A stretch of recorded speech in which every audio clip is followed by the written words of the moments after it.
il faut que vous soyez des personnes déterminées. Ça veut dire qu'il ne faut pas que vous vous laissiez distraire par des demandes intempestives, par des sollicitations, par des... Voilà. Il faut que si vous voulez effectuer votre retour au pays, il faut que vous cadriez bien les choses. Sinon, ça peut devenir rapidement infernal. Avec toute la famille qui va faire des sollicitations, vous n'allez pas vous en sortir. Donc, n'oubliez jamais que la famille africaine, c'est bien quelquefois la famille africaine, mais quelquefois aussi, ça peut être un boulet. Hello, je suis Jessica GD, multi-entrepreneur en Afrique. Je suis dans la restauration, dans l'immobilier, dans l'agroalimentaire et dans l'esthétique. Je vis entre l'Afrique et l'Europe et ici, vous êtes sur ma chaîne où on parle d'entrepreneuriat, d'immobilier et d'investissement. Ce sont des thématiques qui vous intéressent. Je vais vous demander quelques petites choses. Activez la cloche de notification pour ne perdre aucune vidéo. Si vous êtes abonné, likez la vidéo, commentez la vidéo, partagez la vidéo et surtout pour ceux qui ne sont pas abonnés, qu'est-ce que vous attendez? Qu'est-ce que vous attendez?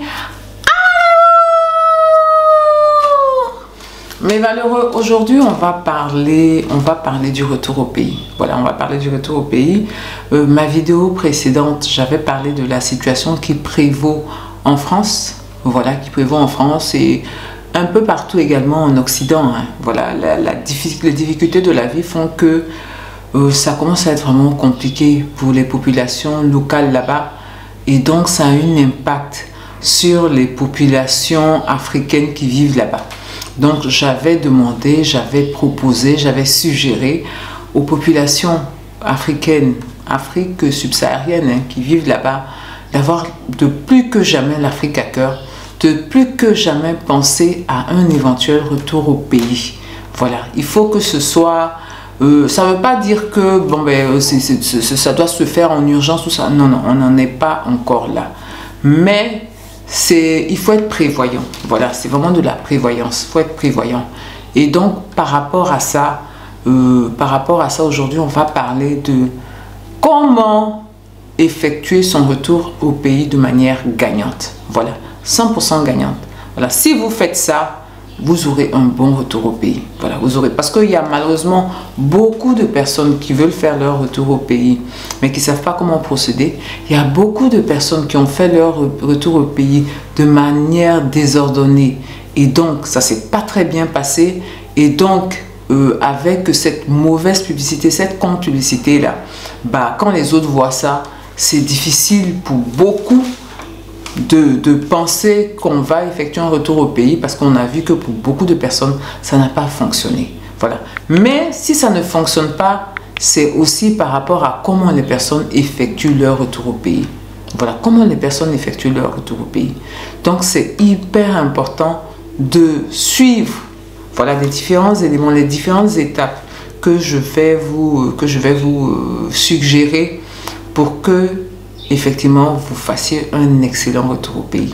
Voilà, vous fassiez un excellent retour au pays.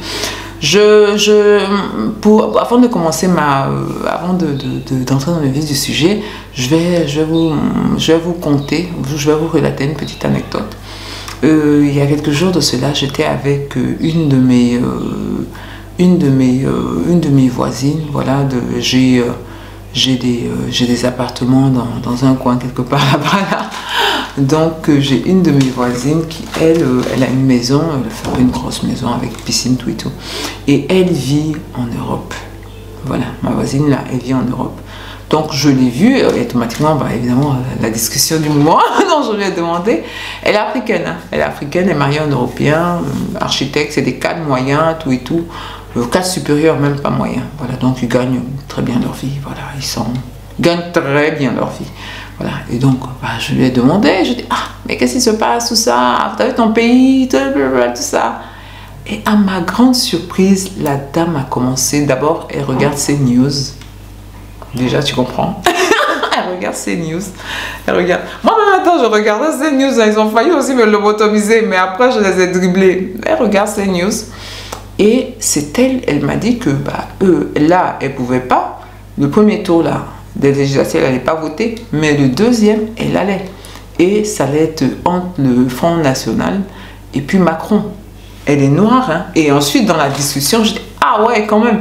Et là, elle me dit, bon ben, s'il passe, moi, j'apprête mon baluchon. Ça m'a fait un peu bizarre qu'elle pense que si le Front National passe, elle va devoir préparer son baluchon pour effectuer son retour au pays, même si elle va quand même les voter.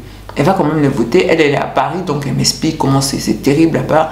Moi, je ne suis pas à Paris. Hein. Je suis dans une ville où il n'y a pas de criminalité, il n'y a pas de... Voilà, c'est une ville où c'est très pacifique, c'est très... Vraiment, c'est une station balnéaire. Donc, évidemment, il y a beaucoup d'étrangers. Beaucoup d'étrangers, c'est les Parisiens. On appelle les Parisiens les étrangers qui viennent. Donc, mon ressenti par rapport à elle, c'est différent, voilà, parce que moi je n'ai pas de... Nous on ferme pas la porte de la maison, on ferme pas la porte de la maison, vous imaginez, voilà, donc on n'a pas, c'est pas pareil, voilà, donc elle me raconte plein de trucs, ah ben non, on n'en peut plus, nous on vient chez les gens, on se comporte pas bien, blablabla. Le seul problème c'est qu'ils vont mélanger tout le monde, blablabla. Mais elle pense non seulement voter le Rassemblement National en étant noire, et en plus, il y a ces filles qui sont métisses qui, c'est pas Macron le Front, elles vont voter le Front National et elle dit elle est d'accord pour que ces filles votent le Front National. Donc là, elles vont voter le Front National. Et là, sa grande fille, elle qui est noire, elle qui, évidemment, elle dit même actuellement il y a des palabres au sein de son couple parce que toute la famille, tous ils font votre RN, elle est la seule noire. Ils sont en Alsace ou un truc comme ça. Et ben, elle, évidemment, elle va voter LFI ou quelqu'un d'autre, mais elle va pas voter, évidemment, Marine Le Pen, quoi. Donc, il y a des bisbilles là-bas, donc elle essaie de parler à sa fille, non, mais c'est pas pour contre toi personnellement, tout en ayant dit que c'est possible que les gens ils disent, prenez vos bagages et partez, quoi. C'est pour ça que je me dis, et si cette dame-là, elle a pu me dire ça, et je pense qu'il y a beaucoup de personnes dans le chat, dans les commentaires, mettez-moi si vous êtes, si vous votez, c'est ce que vous allez voter. Si vous votez en France, qu'est-ce que vous allez voter? Voilà. Si vous votez en France, qu'est-ce que vous allez voter? Et donc, s'il y a beaucoup de personnes qui sont racisées, noires, arabes, qui ont ce même type de raisonnement-là, mais ils vont passer, à tous les coups ils vont passer, il n'y a pas photo, voilà. Et donc c'est plus que d'actualité mon thème, c'est plus que d'actualité mon thème.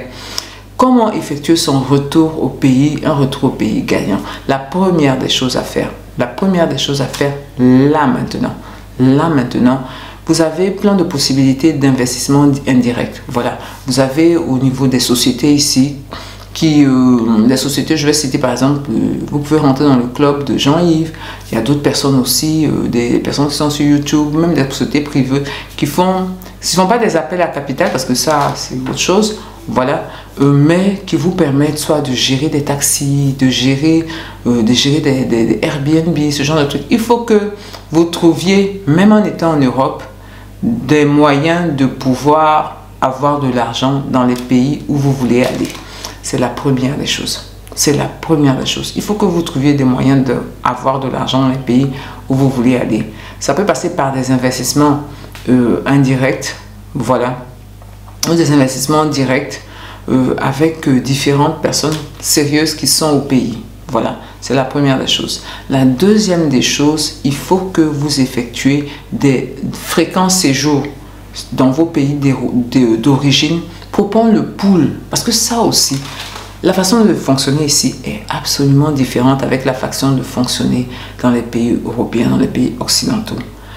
Vous ne pouvez pas, quand vous venez, changer la donne, ce n'est pas possible. Les gens travaillent malheureusement de façon pas très efficiente, vous devez prendre ça en considération. Donc, venez vous acclimater. De la même manière que vous vous êtes acclimaté en allant en Europe, vous avez changé votre logiciel, il faut faire ça pareil.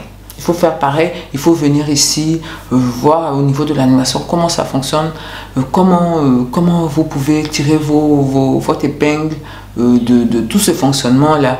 Voilà, c'est très important, le fait de ne pas être déconnecté avec la terre où vous allez venir, où vous voulez venir résider. La troisième chose qu'il faut faire, c'est la patience. C'est la patience. Si vous n'êtes pas patient, ça ne va pas fonctionner. Si vous n'êtes pas patient, et si vous ne jugez pas, ne jugez pas. Comprenez que c'est un logiciel différent que les gens ici. C'est des façons de travailler différentes. C'est pas que les gens ils font exprès, hein, mais on ne leur a pas appris à travailler d'une autre manière. Donc c'est comme ça qu'ils travaillent. Donc si vous venez, c'est vous qui allez probablement vous allez former des gens. Voilà, vous allez former les gens. Et sachez que c'est une formation qui peut être très longue. Voilà, ça demande très longtemps, vous allez former les gens pour que ces gens-là travaillent de la manière dont vous voulez. Voilà, donc ça nécessite également beaucoup de patience. N'oubliez pas, il faut vraiment être patient. Donc voilà, si vous voulez avoir de bons résultats avec les acteurs ou les employés locaux. Bien. La quatrième chose à faire pour que ça fonctionne, si vous voulez effectuer votre retour au pays, c'est le réseautage. Voilà, il faut vous approcher de personnes qui ont déjà effectué le retour au pays de manière gagnante. Voilà, c'est dans ces cercles-là, dans un premier temps, c'est ces cercles-là que vous devez fréquenter. Parce que ces cercles-là vont vous permettre de faciliter telle activité, de faciliter telle démarche. Voilà, c'est le cercle que vous devez en priorité fréquenter. Il faut faire du réseautage. C'est ces gens qui vont vous donner des tuyaux, c'est des gens qui vont vous donner des façons de faire pour que vos activités puissent bien fonctionner. Bien, la cinquième chose à faire si vous voulez avoir un retour au pays gagnant, c'est de venir avec un budget non seulement qui est sécurisé, mais un budget qui ne va pas dépendre de vos activités locales dans un premier temps. Voilà, il faut que vous ayez de quoi vivre sur par exemple une année sans compter sur les activités, parce que là vous êtes déjà là, c'est sûr que vous avez des activités qui étaient source de revenus avant de venir, voilà, comme vous pouvez avoir des yangos, des trucs comme ça. Mais si vous venez peut-être pour monter, parce que c'est ça, vous venez pour entreprendre. Voilà, il faut que vous ayez la capacité de mettre sur pied vos entreprises, de pouvoir vivre sans dépendre des résultats immédiats de vos investissements, des business que vous allez faire quand vous venez. Voilà, ça vous permet de respirer et de ne pas être trop angoissé par rapport à il faut que je fasse bien, il faut que je fasse bien, il faut que je fasse bien. C'est vraiment très important. Je pense qu'on a un certain laps de temps avant qu'éventuellement, si ça doit se gâter, ça se gâte. Donc, il faut vraiment que vous pensiez de manière absolument rationnelle à préparer un éventuel retour au pays. Voilà, un éventuel retour au pays. Je dis, il faut avoir l'Afrique à cœur, c'est sûr, mais comme je dis, vraiment, il faut y penser. Il faut y penser parce que, sincèrement, on ne sait jamais. On ne sait jamais. Tout est brouillé, le monde est brouillé. Voilà, tout le monde est un peu dans le brouillard. Il y a beaucoup d'inversions de valeurs. C'est le monde, quand je l'analyse actuellement, je me dis, vraiment, tout peut arriver.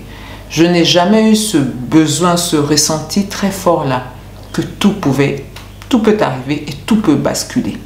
Donc, franchement, il faut préparer un éventuel retour au pays. Il faut préparer un éventuel retour au pays. Là, on a un peu de temps, je pense. Voilà. J'espère me tromper, hein, mais là, on a du temps. Donc, il faut préparer comment vous devez faire pour revenir au pays. Éventuellement, en suivant la méthodologie que je vous ai donnée. Voilà. En suivant la méthodologie que je vous ai donnée. Il y a un dernier point pour le retour au pays. Ce point, c'est faire très attention à sa famille. Voilà, faire très attention à sa famille, la famille qui est restée ici. Il faut que vous soyez des personnes déterminées. Ça veut dire qu'il ne faut pas que vous vous laissiez distraire par des demandes intempestives, par des sollicitations, Voilà. Il faut que si vous voulez effectuer votre retour au pays, il faut que vous cadriez bien les choses. Sinon, ça peut devenir rapidement infernal. Avec toute la famille qui va faire des sollicitations, vous n'allez pas vous en sortir. Donc, n'oubliez jamais que la famille africaine, c'est bien quelquefois la famille africaine, mais quelquefois aussi, ça peut être un boulet. Voilà. Et il faut que vous sachiez dire non. Voilà. Il faut que vous sachiez dire non à votre famille. Ne pas accepter tout ce qu'on vous dit, ne pas accepter tout ce que les gens peuvent vous solliciter, peuvent vous demander, parce que c'est votre famille. Vous avez un projet, vous avez des budgets, vous avez un plan, il faut respecter le plan. Et la famille ne doit pas être en travers de ce plan-là. Voilà, il ne faut pas oublier, faites très attention à vos familles, à la famille africaine, par rapport aux sollicitations. Bien, mais remettez-moi en commentaire si vous avez d'autres petits trucs qu'on aurait pu faire pour que le retour au pays soit gagnant. Voilà, je vais vous dire, portez-vous bien, prenez soin de vous et de votre famille et on est à très bientôt.